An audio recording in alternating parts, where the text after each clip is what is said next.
ઘરમાં પૈસા અટકવા, નોકરીમાં પ્રગતિ ન થવી, ધન આવ્યું પણ ટકી ન રહેવું, અચાનક ખર્ચાઓ વધી જવું, આ બાબતો ઘણીવાર વાસ્તુની નાનકડી ભૂલો કે ઘરમાં રહેલી નકારાત્મક ઉર્જાને કારણે થાય છે.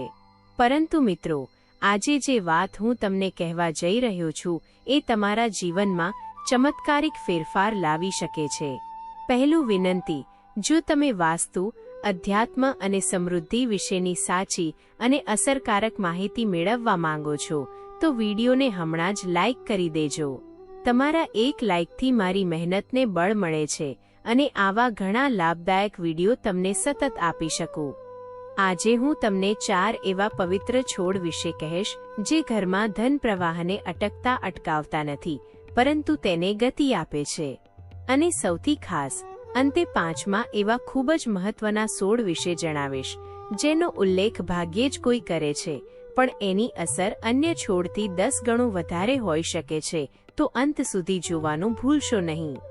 ચાલો હવે શરૂઆત કરીએ ઘરમાં ધન આકર્ષતા પ્રથમ છોડ મની પ્લાન્ટથી. ઘણા લોકો આ છોડ ઘરમાં રાખે છે પણ એની સાચી ઉર્જા વિશે અજાણ હોય છે. વાસ્તુ પ્રમાણે મની પ્લાન્ટ ધનનો ચુંબક છે. આ છોડ લીલો અને તંદુરસ્ત વિકસતો રહે એ ઘરના નાણાકીય પ્રવાહને સ્થિર રાખે છે. મની પ્લાન્ટને દક્ષિણ પૂર્વ દિશામાં રાખવાથી ઘરમાં લક્ષ્મીનું સ્થાયિત્વ વધે છે.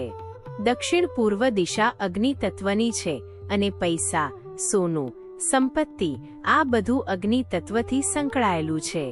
તેથી આ છોડ આ દિશામાં સૌથી વધારે અસર કરે છે. જો એને ખોટી દિશામાં મુકાય તો ઉલટું પરિણામ પણ આપી શકે. સુકાયેલા પાન ક્યારેય રાખવા નહીં, એનાથી ઘરમાં પૈસા અટકવાનું શરૂ થાય છે. રોજ 1 મિનિટ સમય કાઢીને તેનું એક પાન પણ ચમકતું જોવાય તો મનમાં સંતુષ્ટિની શક્તિશાળી લહેર ફેલાય છે અને તે લહેર જ આકર્ષણનો નિયમ સક્રિય કરે છે.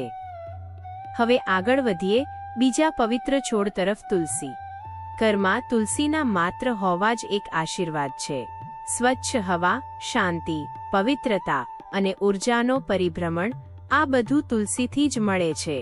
માન્યતા છે કે તુલસી જ્યાં હોય ત્યાં લક્ષ્મીજીનો આશીર્વાદ ક્યારે ઓછો પડતો નથી.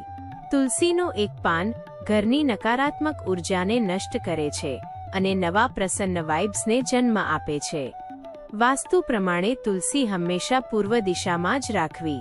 પૂર્વ દિશા સૂર્યદેવની છે, પ્રકાશની છે, આરોગ્ય અને સમૃદ્ધિની છે. સાંજે તુલસી પાસે દીવો કરવાથી ઘરમાં દૈવી શક્તિઓનું રક્ષણ વધે છે. કોઈ પણ પ્રકારના ઝઘડા અથવા તણાવ હોય તો તેને ધીમે ધીમે સમાપ્ત કરવાનું કામ આ છોડ કરે છે. ઘરની વાઇબ્રેશન ઓછું હશે તો પૈસા પણ આપમેળે ચાલતા રહે છે. આ વાત વાસ્તવિક જીવનમાં ઘણીવાર જોવા મળતી હોય છે. આ પછી આવે છે ત્રીજો અર્થશક્તિ વધારતો છોડ, લકી બેમ્બુ. આ છોડ ફેંગશુઈની દુનિયામાં ખૂબ જાણીતો છે. બેમ્બુનું સીધું, સ્વચ્છ, શાંત ઉર્જા ધરાવતું સ્વરૂપ ઘરમાં સંતુલન લાવે છે. જો ઘરમાં બોરપણું, ચિંતા, તણાવ કે અસ્થિરતા હોય તો લકી બેમ્બુ એની અસર ઘટાડે છે. 5 ડંડાવાળો બેમ્બુ ઘરમાં વેલ્થ, હેપીનેસ, ઓપોર્ચ્યુનિટી અને ગ્રોથને આકર્ષે છે. એને પૂર્વ દિશામાં મૂકવાથી કારકિર્દીમાં નવા માર્ગ ખુલ્લા થાય છે, જ્યારે ઉત્તરમાં મૂકો તો પૈસાનો પ્રવાહ વધે છે. આ છોડને વધારે પાણીની કે વધારે સંભાળની જરૂર નથી, છતાં એ ઘરનું એનર્જી ફિલ્ડ મજબૂત બનાવે છે. ઘણા વેપારીઓ, ઓફિસો અને દુકાનોમાં લકી બેમ્બુ રાખવાનું મુખ્ય કારણ ધન પ્રવાહ જ છે. અને હવે આવે છે સૌથી મહત્વનો અને સમૃદ્ધિ લાવતો ચોથો છોડ, ક્રાસુલા, જેને મની ટ્રી કહેવામાં આવે છે. ક્રાસુલા એ માત્ર છોડ નથી, તે ઘરનું ભાગ્ય બદલી શકે તેવી શક્તિ ધરાવે છે. તેના સિક્કા જેવા દેખાતા પાંદડાઓ ધનની ઉર્જાને આકર્ષે છે, તેને સંગ્રહિત કરે છે અને ઘરના જીવનમાં સ્થિરતા લાવે છે. જો આ છોડ મુખ્ય દરવાજાની દક્ષિણ પૂર્વ દિશામાં મૂકવામાં આવે તો ઘરની અંદર આવતો પ્રતિદિનનો ધન પ્રવાહ વધવા લાગે છે.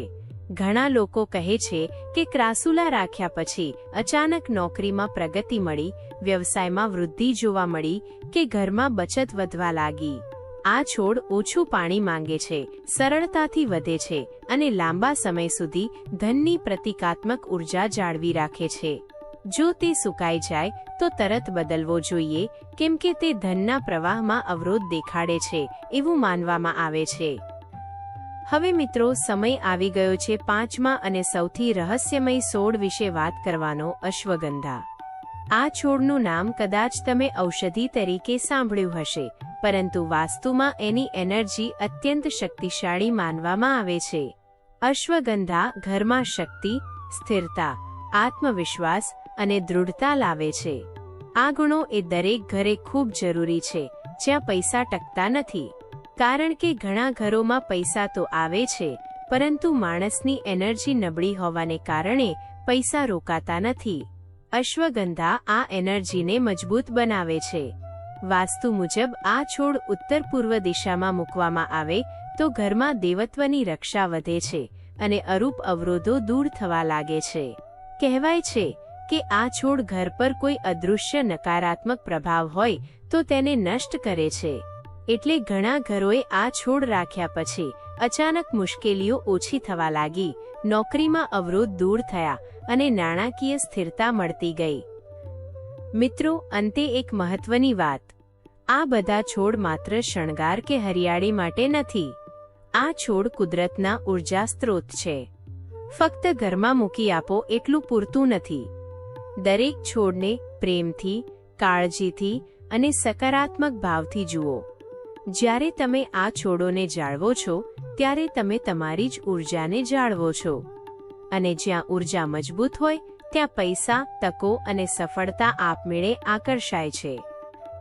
હવે નીચે કોમેન્ટમાં જરૂર લખજો, આપના ઘરમાં અત્યાર સુધી કયા છોડ છે અને આજે સાંભળ્યા પછી કયો છોડ તમે સૌથી પહેલા મૂકવા માંગો છો.